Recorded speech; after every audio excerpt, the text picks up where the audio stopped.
Thank you for choosing OECD Podcast.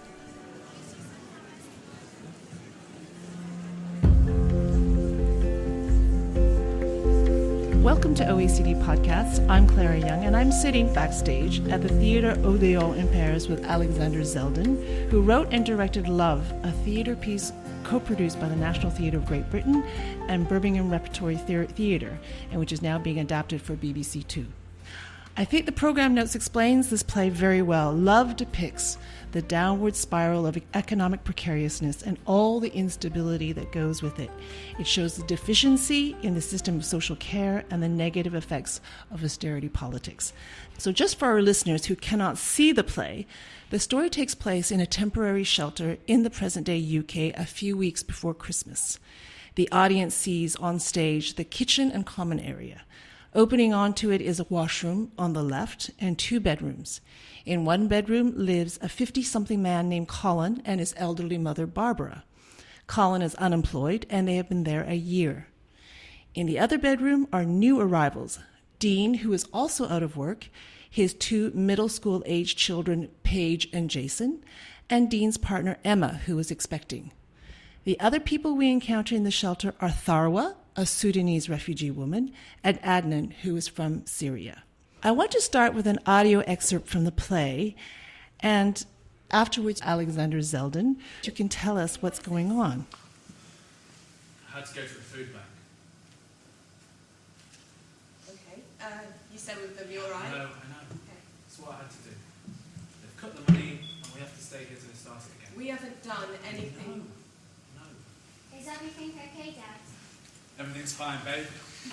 Alexander, tell us what's going on in this scene. In the scene that you've just heard, Dean returns to this place, the B&B, the hostel shelter, from having visited the council, where he's been told that the job centre, forgive me, not the council, the job centre in this case, in this particular scene, where he's been told that he's been sanctioned for not attending an appointment on the day that he was being evicted from, and went to the housing department in order to try and receive what's called emergency housing.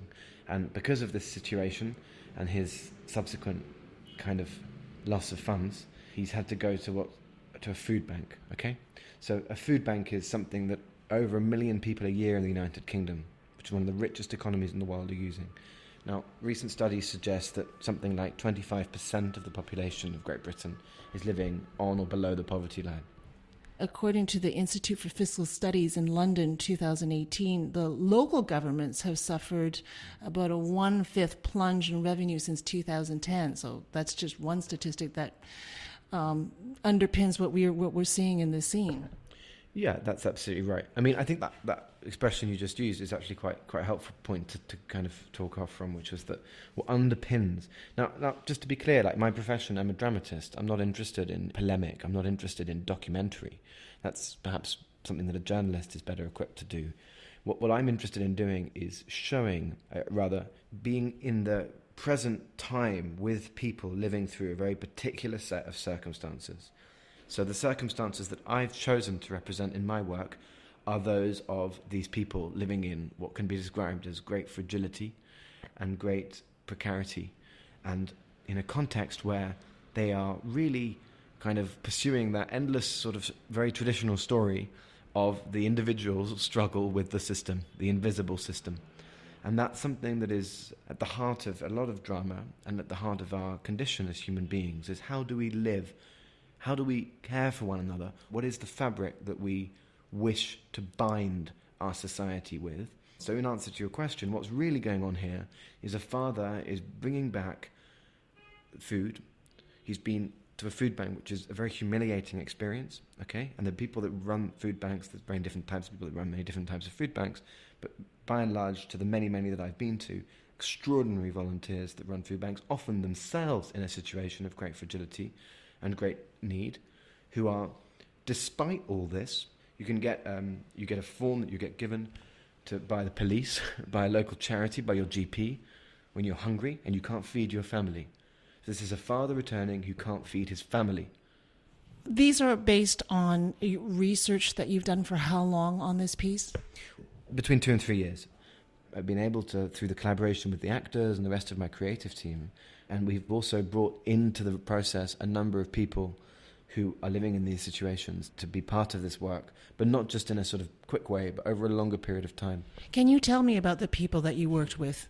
Yeah, so I call it kind of immersion, because what I did is I collaborated very closely with a very wonderful man called Bill Rashley, who's the head of investigations at Shelter, which is the biggest housing charity in the United Kingdom. And Bill was able to introduce us to several people who've since become friends who were living in these environments. And we would bring in, I would go and stay in those hostels myself and visit many different types of hostels and really absorb the kind of atmosphere, but also actually bring people that were living in these hostels into the rehearsal room to work as an equal creative partner for a period of a few days at different times, where they would be improvising the scenes themselves or directing or taking it different turns.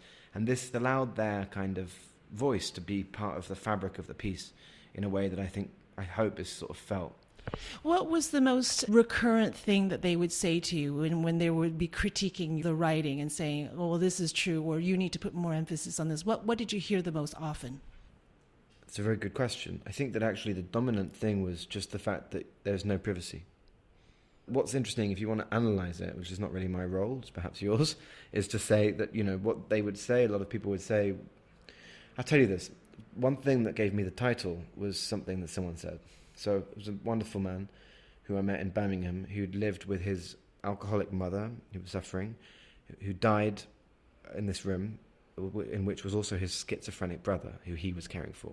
So you've got to understand that in this case, this was somebody there's a kind of a generational kind of deprivation that's gone on, right? And this guy said to us something extraordinarily clear. He said, when you have really nothing, it's when you feel love most strongly. And you could feel that's a very simple sentence, and when I say it, perhaps it lacks the real depth and truth and quality of feeling that could be felt when he said it, okay? And so that for me was really the subject that interested me. I wanted to make a play about a family in crisis, an inner crisis, as much as an outer crisis. I'm not interested in describing austerity or poverty or political situations. I'm interested in intimate life. Really, I believe now that the theatre for today has to be a theatre that disturbs and disrupts and, above all, brings us face to face with the reality of our society in its true guise, but not just as a form of documentary, but to talk about love, faith, hope, charity, kindness, and to answer really is to not to answer, but to rather live questions like what is love.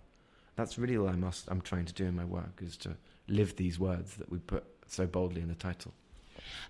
What about the situations that push them into having to stay in a temporary shelter? What were the stories that preceded their arrival there? Such an excellent question. So actually the truth is, there are so many different types of stories. I mean, it's very, very easy in the United Kingdom to become homeless. People are 2 paychecks away from it. There are studies that suggest this.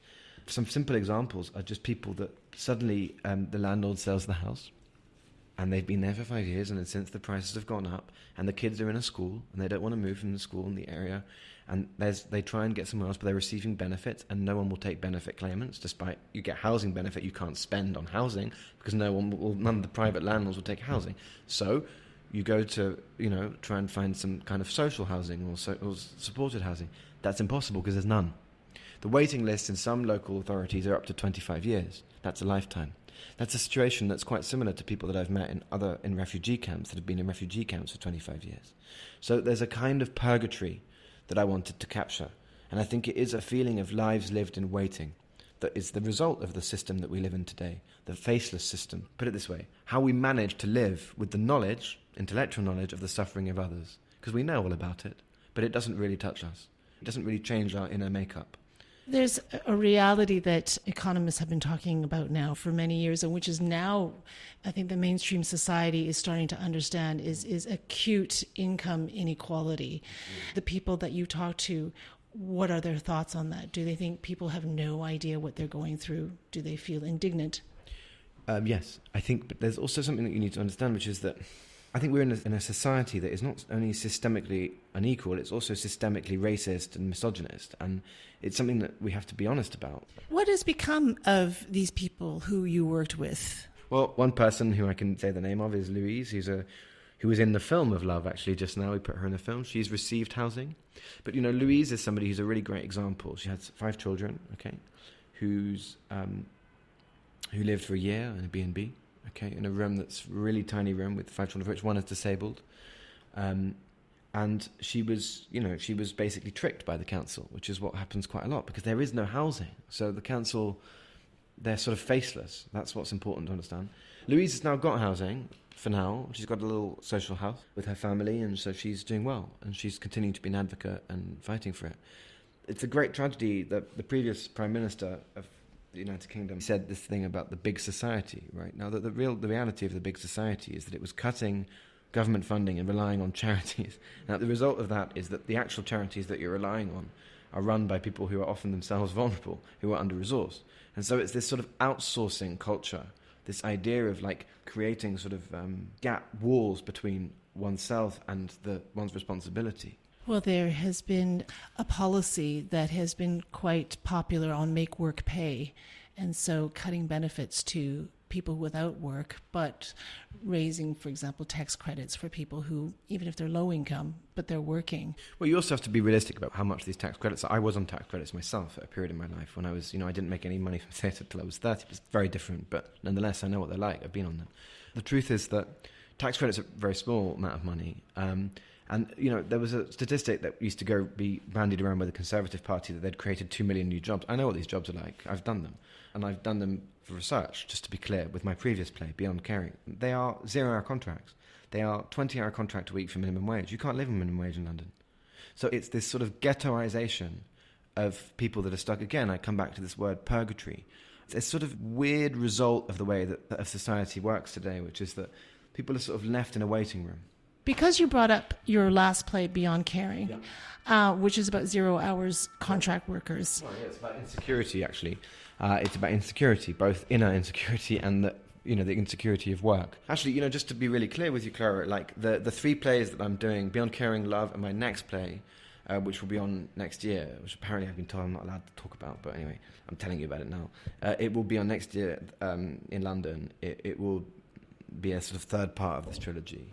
They're sort of interrelated, and I think that's a really important thing, is that, poverty, austerity, mental health, geography, race, gender, all these things are interrelated. Often it's a combination of factors. But if there's one social thing that could change, one sort of policy thing, what would it be? Well, it's inequality. It's the most fundamental issue. That's what we're going through. Is that the fundamental problem is that, all these shocking statistics that no one reacts to, they're disgraceful. I feel it's a human responsibility to fight injustice. It's a necessity. It's part of our fibre as human beings to react to it. And if we don't react to it, something in us is dead. And we have to wake up. Thank you, Alexander. And thank you for listening to OEC Podcasts. I'm Clara Young here at Théâtre Odéon. To listen to other podcasts, visit soundcloud.com/OECD.